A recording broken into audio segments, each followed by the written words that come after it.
ఈ ఆంధ్రప్రదేశ్ ఎంత అభివృద్ధిలోకి వస్తుందో సెంట్రల్లో చూసుకున్నట్టయితే మటుకు ఈ నరేంద్ర మోడీ జాతకం, ఆయన నరేంద్ర మోడీ గారి, ప్రధానమంత్రి నరేంద్ర మోడీ గారి యొక్క జాతకాన్ని చూసుకున్నట్టయితే 2025 మే తర్వాత ఈ యొక్క మన సెంట్రల్లో ఈ పార్లమెంటు అంత ఇదిగా నరేంద్ర మోడీ గారికి గవర్నమెంట్ నడవదు.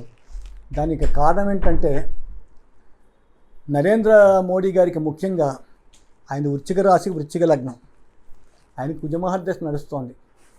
2029 దాకా ఉంటుంది కుజమహర్దశ. సో నెక్స్ట్ ఇయర్ నుంచి ఏమవుతుందంటే కుజుడు మొదటి హాఫ్ రిజల్ట్స్ అయిపోతుంది, షష్టాధిపతి ఫలితాలు ఇస్తాడు. కాబట్టి ఇదివరకు ఎంతమంది మోడీని ఆదరించారు, ఈ 2025 ఈ మే తర్వాత గురువు మోడీ గారికి 6వ ఇంటికి వెళ్ళిపోవటం, అట్లాగే మోడీ గారికి వృశ్చిక రాశికి ఈ పంచమంలో ఉన్నటువంటి ఈ కుజగ్రహం చతుర్థంలోకి రావటం, అంటే అర్ధాష్టమ రాహు ప్రారంభమవటము,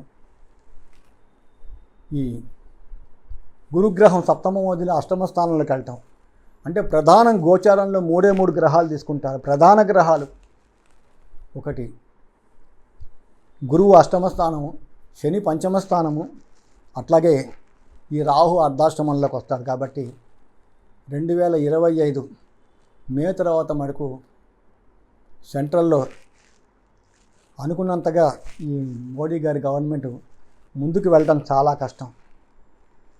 ఈ గ్రహ ప్రభావాన్ని చూసినట్టయితే సెంట్రల్లో 25 మే నుంచి 26 మే మధ్యలో ఖచ్చితంగా మధ్యాంతర ఎన్నికలు రావడానికి మనకు ఖచ్చితంగా సెంట్రల్లో అవకాశాలు ఉన్నాయి.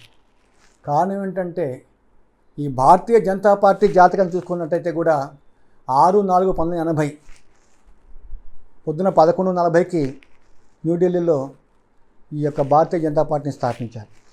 ఆనాటి జాతకం చూసుకున్నట్టయితే మిథున లగ్నము, వృశ్చిక రాశి. మళ్ళీ అక్కడ వృశ్చిక రాశికి ప్రకారం ప్రధాన గ్రహాలు అష్టమంలో గురువు, పంచమంలో శని, చతుర్థంలో రాహు. ఎటు చూసినా ఏమాత్రం కూడా అక్కడ గ్రహాలు అనుకూలంగా లేవు. అలాగే ముఖ్యంగా ఈసారి కుజగ్రహం స్తంభిస్తోంది. కర్కాటక రాశికి వచ్చి ఆయన మళ్ళీ మిథున రాశికి వెళ్ళి మళ్ళీ మిథున రాశి నుంచి మళ్ళీ కర్కాటకానికి వస్తాడు. ఇప్పుడు వృషభ రాశిలో ఉన్నాడు, ఆగస్టు 26కి మిథునంలోకి వెళ్తాడు. ఆగస్టు 26కి మిథునంకి వెళ్తే దాదాపుగా సెప్టెంబర్ 26, అక్టోబర్ ఫస్ట్ వీక్ ఆ టైంలోకి వస్తాడు కర్కాటకం. అప్పటి నుంచి మామూలుగా 45 రోజులు ఉండాలి. దాదాపుగా ఈసారి 2025 ఏప్రిల్ దాకా ఉంటాడు. ఆ సమయం కూడా ఈ భారతీయ జనతా పార్టీకి సెంట్రల్లో అంత మంచిది కాదు. గత 10 సంవత్సరాలుగా ఎంత స్మూత్గా వెళ్ళిపోయిందో భారతీయ జనతా పార్టీ, ఈ 3వ ఎలక్షన్ ఆయన ప్రధానమంత్రి అవుతాడని నేను చెప్పాను. ఖచ్చితంగా ప్రధానమంత్రి అయ్యాడు. కానీ ప్రస్తుతం ఆయనకి కుజమహర్దశ అంత అనుకూలంగా అయితే 2025 తర్వాత కనపడట్లేదు. గోచారం అయితే అస్సలు బాగాలేదు. ఒక 5% కూడా ఆయనకు గోచారం అనుకూలంగా లేదు మోడీ గారికి. నాకు తెలిసి ఆయనకి 2025 లోపల కొంచెం ఆయన ఆరోగ్య విషయంలో కూడా కొంచెం హెల్త్ ప్రాబ్లం కూడా మోడీ గారికి వచ్చేది కనపడుతోంది. ఆరోగ్య విషయంలోనూ ఆయన 2025 నుంచి 2026 మధ్యలో ఆయన తప్పుకోవడానికి అవకాశాలు చాలా కనపడుతున్నాయి. ఈ మధ్యకాలంలో మటుకు ముఖ్యంగా నాకు తెలిసి ఈ బీహార్ ముఖ్యమంత్రి నితీష్ కుమార్, అతను భారతీయ జనతా పార్టీకి ఏమాత్రం కూడా సపోర్ట్ చేయరు.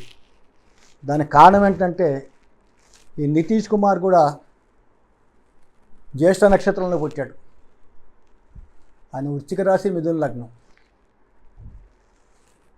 కాబట్టి ఆయనకి కూడా ప్రధాన గ్రహాలన్నీ ప్రతికూలంగా వెళ్ళిపోతాయి. కాబట్టి నెక్స్ట్ ఇయర్ జరిగే అసెంబ్లీ ఎలక్షన్లో ఎట్టి పరిస్థితుల్లో కూడా ఈ నితీష్ కుమార్ గవర్నమెంట్ అధికారానికి వచ్చే ప్రసక్తి లేదు.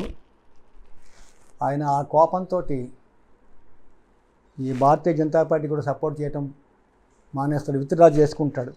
2025లో రాజకీయాల్లో చాలా మార్పులు వస్తాయి. కారణం ఏంటంటే ఒకే సంవత్సరము 3 పెద్ద గ్రహాలు ఒకటేసారి మారుతున్నాయి. 2025 మార్చి 29 శనేశ్వరుడు కుంభరాశుడు మీన రాశికి వెళ్తున్నాడు.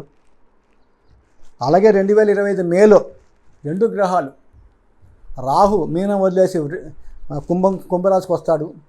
గురువు వృషభ రాశి వదిలేసి మిథున రాశికి వెళ్తాడు.